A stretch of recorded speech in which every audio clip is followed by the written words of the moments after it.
But this is due to a complex problem that I work on behind the scenes, because that's where the problem is. The problem is within Majestic. And the problem is within conventional political leaders and the military-industrial complex. And when we started this effort, I had about a third of this Majestic group who thought what we were doing was something they would support. Now it's 70%. Now the other 30% would probably like to see me dead. But the point is, and they're vicious, but there's 70% of them now who really are lining up, and this includes the elements within Majestic that are in Europe, that are within the Masonics, that are within a lot of secret organizations that are fed up with the secrecy and know that we're at the end of how far we can take this silly game of secrecy and secret power. And so a lot of the work that I've been doing, and it has directly to do with disclosure, has to do with trying to fix that highly dysfunctional dynamic, which cannot be ignored. You cannot pretend like those lions aren't out lurking in the jungle. You don't have to capitulate, but you have to try to educate them and give them another vision. And one thing I say to people is that people who are addicted to secret power, Kissinger once said, power is the ultimate aphrodisiac. Yes. Then the secret power would be that on steroids and Viagra and every other thing, to be quite blunt. And so one of the real issues becomes, what can you can't just take away, you have to give. And so here my job is to try to also give some of these leaders, and both conventional leaders and people who are within these classified projects, a new vision. A vision that can guide the world out of its current direction into a path of peace, safety, justice, free energy, and a whole new transformation of our civilization on this planet very quickly, because we've run out of time, in my opinion. I don't think we have another 50 or 100 years to fritter away. Well, as it happens, neither do they. I mean, what we get from our secret witnesses and from people that are, exposed to the Illuminati philosophy constantly is that our time is running out in terms of, like, we just heard from a secret witness, and I'm running this by you to hear whether this coincides with what you know, that there is around 10 months left of food before it runs out on the planet, and that there's another 3 to 4 years worth of oxygen.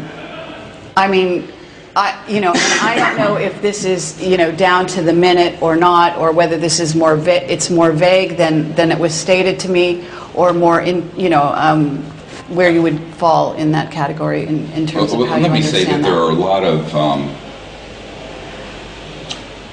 My father-in-law used to famously say, paper does not refuse ink. And in the modern era, the computer screen does not refuse digits. So in other words, anything can be said. Now, one has to, my own assessment of that is that there are competing interests that try to use whatever access they have to provide a certain paradigm that is highly eschatological. The eschatological axis within Majestic is a very powerful one. And when I remember meeting with a member of a royal family in Europe back in the 90s, and his entire purpose in providing funding to abduction researchers was to, and I know who they are, all the mainline ones, was so that they would put the information out to the public so that the public would learn to hate enough of the aliens so that we could have an interplanetary war, which would be the Armageddon, that would precipitate the return of Christ.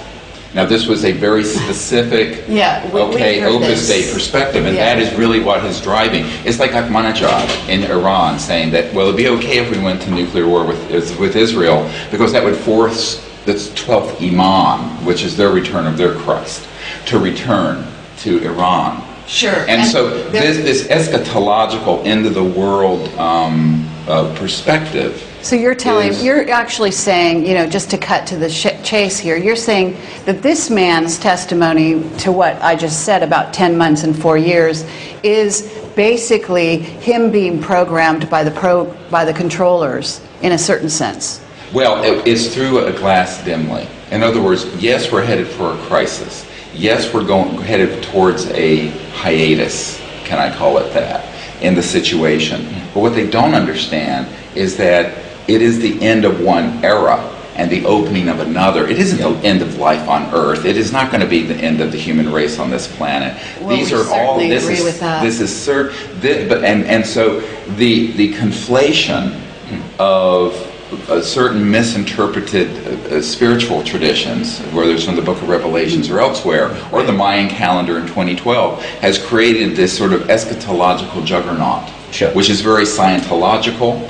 It's very majestic, and it has a lot of underpinnings within the philosophy of why the secrecy has continued on like it is. This is one major axis of why the secrecy has continued. The other one is the technological and money and control and macroeconomic control of the planet. Yeah. My point to people is that, for example, now I've been doing this for 19 years, and I've had, you know, if you brief the CIA director, you've had some good access, and that was Sure. 16 years ago.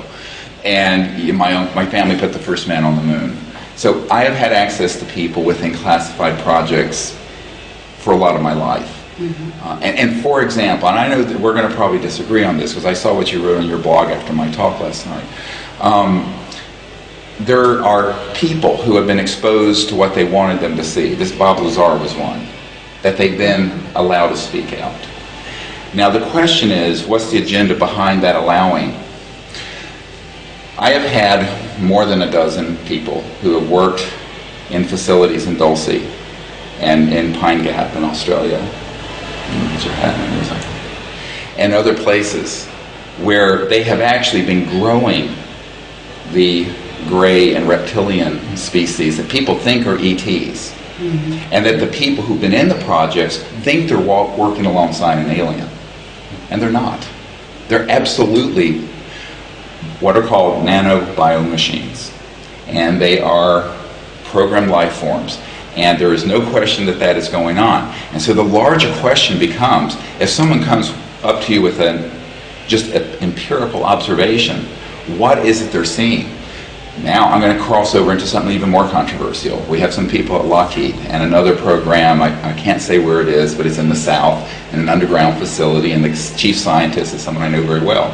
And they have developed electromagnetic systems where they can put someone into a state and they can go into, and this gets into a cosmological complex discussion now, a lower astral or denser astral field.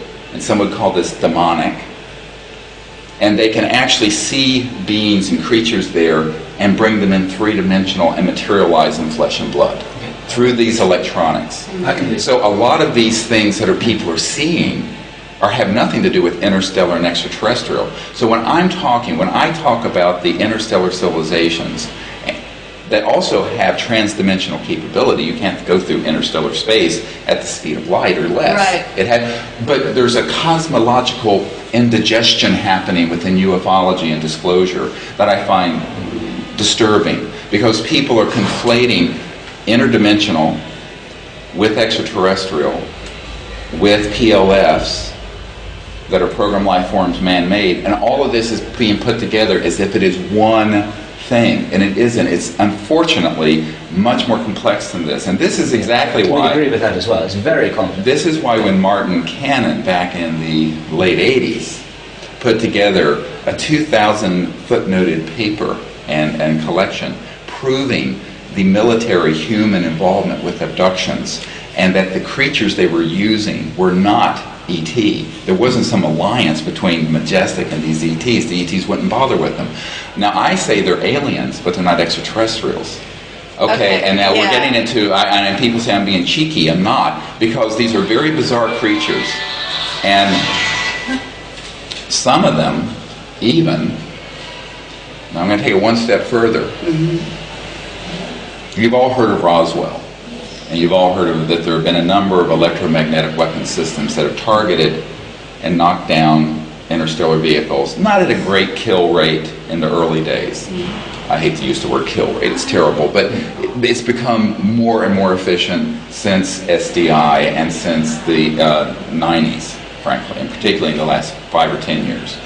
What happened, however, in the early days, they had enough crude stuff. Of course, we had things like the Philadelphia experiment, which did not happen in Philadelphia. It happened in Rhode Island. That was the cover story. That's another whole discussion. But that was in the 40s. And so there were very advanced electronics that were already being used. And by the time